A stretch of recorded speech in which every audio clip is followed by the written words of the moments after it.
नमस्कार दोस्तों, मेरा नाम रिजवाना शेख है। विचार नियम आपकी कामयाबी का रहस्य, the power of happy thought bye sir Shri part 13 continue करती हूँ। मौन आयाम, जुड़े रहने व खुश रहने के मंत्र। विचारायाम। इस तीसरे आयाम को समझने के बाद बारी आती है जीवन के चौथे आयाम को समझने की। चौथा आयाम शब्द पढ़कर आप दुविधा में होंगे कि पृथ्वी पर तो केवल 3 आयामों की बात होती आई है। यह चौथा आयाम क्या है? पृथ्वी पर सिर्फ 3 आयामों की भाषा है, लंबाई, चौड़ाई और गहराई।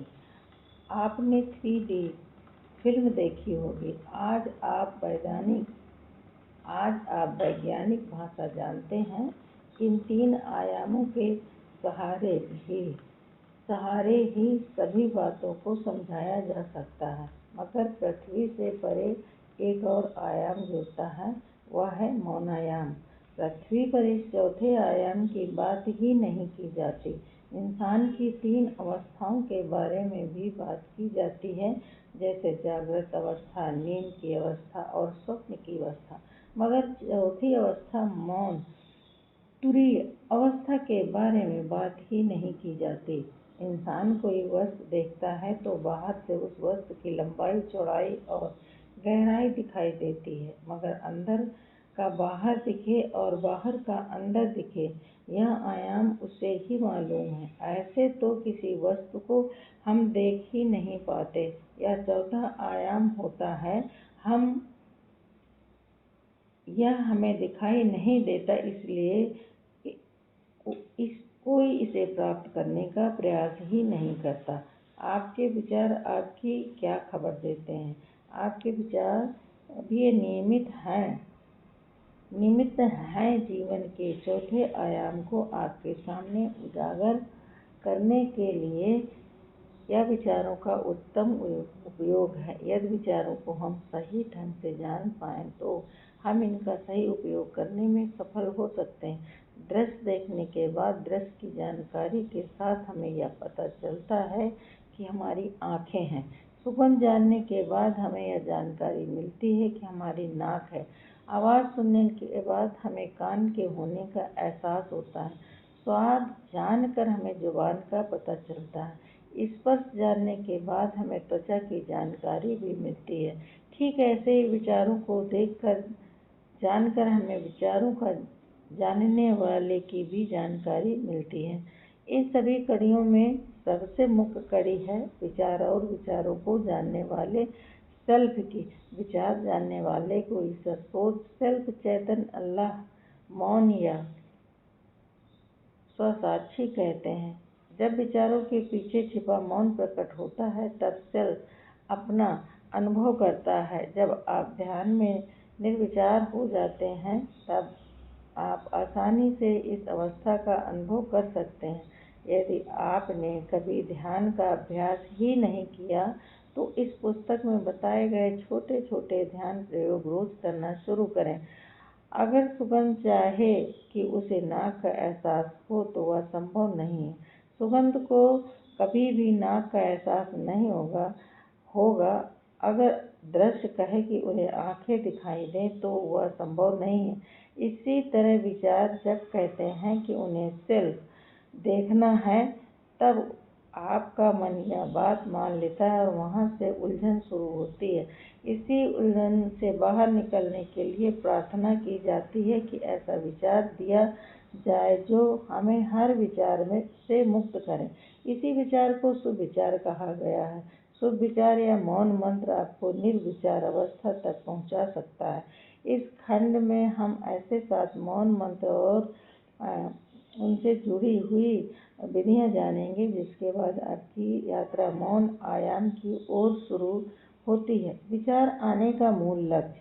हर इंसान के मन में दिन भर कई सारे विचार आते रहते हैं, उठते रहते हैं, लेकिन कभी कोई यह नहीं सोचता कि उन विचारों का अर्थ क्या है, उनका लक्ष्य क्या था, वे क्यों बार बार आ रहे थे। विचार इंसान के शरीर को कहाँ ले जाना चाहते हैं, वे कौन सा कार्य करवाना चाहते थे अथवा कौन सा लक्ष्य पूरा करवाना चाहते थे। हमारे जीवन में यही तो होता है कि विचार आते हैं और जाते हैं, लेकिन उपरोक्त सवाल मन में ही नहीं जागते।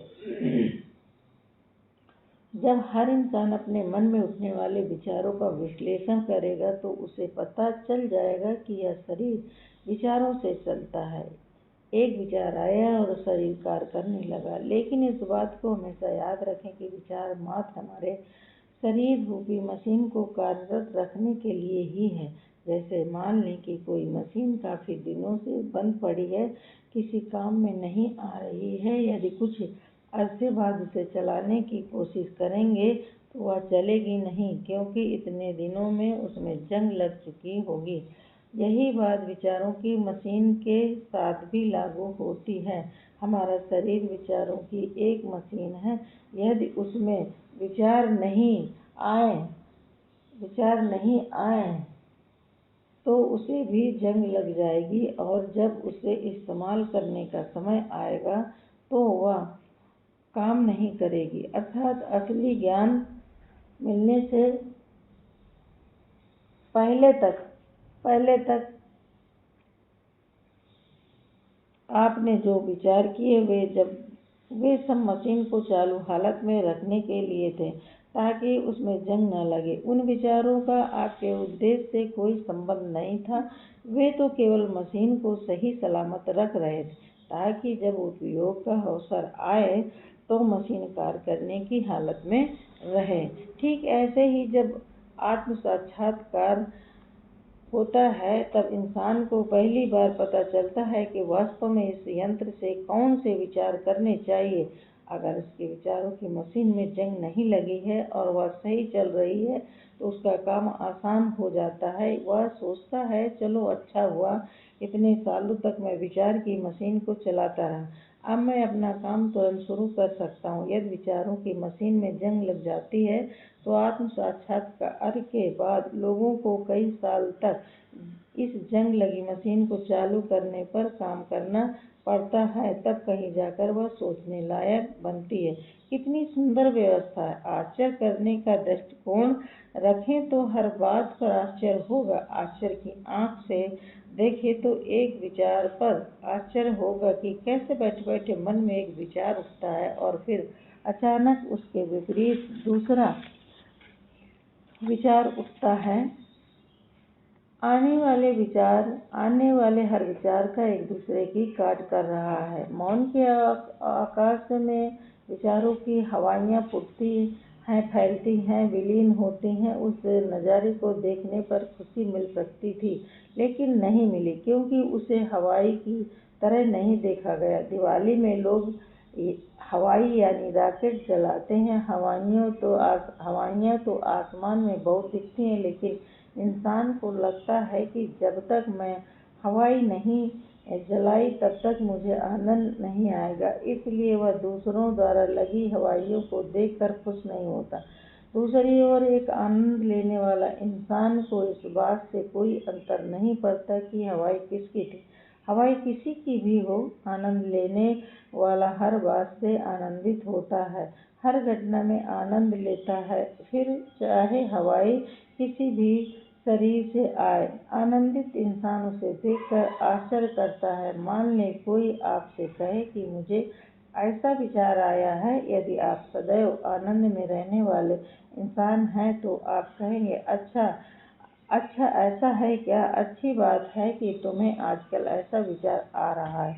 आजकल तुम्हारे मन में ये हवाइयाँ उठ रही हैं कि शरीर में विचार कैसे आता है। अब तुम समझ रहे हो कि अज्ञान है तो कैसे विचार आते हैं, और ज्ञान उठा तो कैसे विचार आते। विचार लक्षण हैं जो बता रहे हैं आपके भीतर मौन की अवस्था का क्या है। इसे एक उदाहरण से समझें।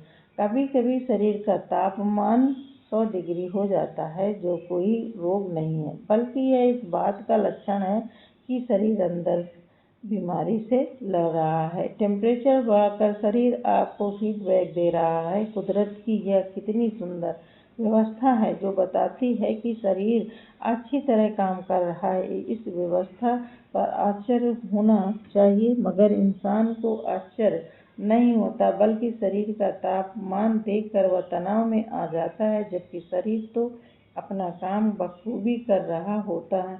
मन में उठा बीमारी का विचार आनंद दे सकता है, मगर दुख दे जाता है, क्योंकि उस विचार के पीछे की समझ लुप्त है। कई नई समझ दी जाती हैं।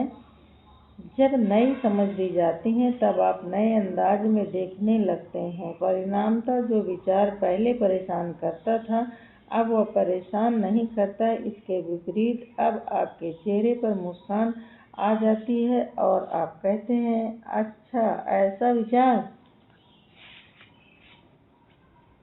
आया। जहाँ जहाँ आप थोड़ा भी बेहोश होते हैं, वहाँ कुछ अलग दुखद विचार आ जाते हैं। वे विचार इस बात का लक्षण है कि तुम बेहोश हो गए हो, तुम्हें झपकी आ गई है, तुम ऊँघ रहे हो, आंखें मूंद रहे हो। ऐसे विचार आकर आपकी सच्चाई तुरंत आपके सामने पेश करते हैं। तो यह कितनी सुंदर व्यवस्था! कुदरत तुरंत संकेत देती है कि इस बेहोशी से बाहर निकलने के लिए आपको तुरंत कोई अलग कार्य करना चाहिए, सत्र, श्रवण, मनन या पठन करना चाहिए। लेकिन यह सुंदर व्यवस्था समय के साथ लोग भूलते चले जाते हैं। जब मौन में बैठकर याद करवाया जाता है, तब आपको लगता है कि इसमें जानने वाली क्या बात है, मगर धीरे धीरे आपको बोध होने लगता है और आप उसका आनंद लेने और बांटने लगते हैं। ऐसे जैसे बाथरूम का टब पानी से पूरी तरह भर जाता है, तो पानी पहले बाथरूम में फैलता है, फिर बाथरूम के बाहर फैलता है। इस तरह धीरे धीरे पानी कमरे में आ सकता है, हाल तक आ सकता है, ऑफिस तक भी जा सकता है। उसी प्रकार आपके भीतर उठा आनंद इतना ज़्यादा हो सकता है कि हर जगह फैल सकता है। जहाँ जहाँ आप जाते हैं वहाँ आनंद पहुँचता है। किंतु यदि पानी से टब भरे ही नहीं तो सब जगह पर सूखा सूखा ही रहेगा। कहीं पर भी गए तो सूखा सूखा, यानी बिना आनंद के जीवन व्यतीत होगा। विचार तो एक लक्षण मात्र है जिससे वास्तव में आपकी खबर मिल रही होती है। विचार के केवल विचार की खबर नहीं मिलती, बल्कि मौन अवस्था की खबर भी मिलती है कि वह आज किस मुकाम पर आ चुकी है, वहाँ जागृत का कौन सा स्तर आ चुका है। यदि मन में नफरत के विचार उठते हैं तो वे बताते हैं कि मौन का स्तर बहुत नीचे है। यदि ध्यान में बैठने के बाद मन में यह विचार होगा कि मेरे शरीर के माध्यम से ईश्वर कौन सा गुण प्रकट करना चाहता है और वह गुण कैसे प्रकट हो, तो यह चेतना की उच्च अवस्था है। आइए अब हम इस खंड में 7 मौन मंत्र जानकर मौनायान की यात्रा शुरू करें। पहले 4 मंत्र आपको सोच से जुड़े रहने में मदद करेंगे। अंतिम 3 मंत्र आपको सदा खुश रहने में मदद करेंगे। जुड़े रहें, स्रोत के साथ जुड़े रहें। सबसे महत्वपूर्ण अपने स्रोत के साथ जुड़े रहना। स्रोत से जुड़े बिना आपके भाव, वाणी, विचार और क्रिया एक दुष्चक्र में घूमते रहते हैं। जो अपने होने यानी स्रोत के साथ जुड़ा रहता है, उसके अंदर नकारात्मक विचार नहीं आते। जब कुछ नकारात्मक होता है जिसकी हमने कल्पना नहीं की होती, या कुछ ऐसा होता है जो हम नहीं चाहते थे, तब नकारात्मक विचार उत्पन्न होते हैं, जैसे कि मैं काबिल नहीं हूँ। यदि ऐसे नकारात्मक दौर में आप अपने स्रोत के साथ जुड़े रहते हैं तो आपके विचारों में एक ठहराव आता है। उस वक्त आप वर्तमान में अपने स्रोत के साथ रहते हैं और आनंद महसूस करते हैं। आगे जिन 4 मंत्रों का आप पढ़ने जा रहे हैं, वे स्रोत के साथ जुड़े रहने में आपकी मदद करेंगे। ये मंत्र आपके विचारों के दुष्चक्र को भी समाप्त करेंगे। इन 4 मंत्रों में से किसी भी एक पर कार्य करने से आप तुरंत स्रोत के साथ जुड़ जाएंगे। Thank you.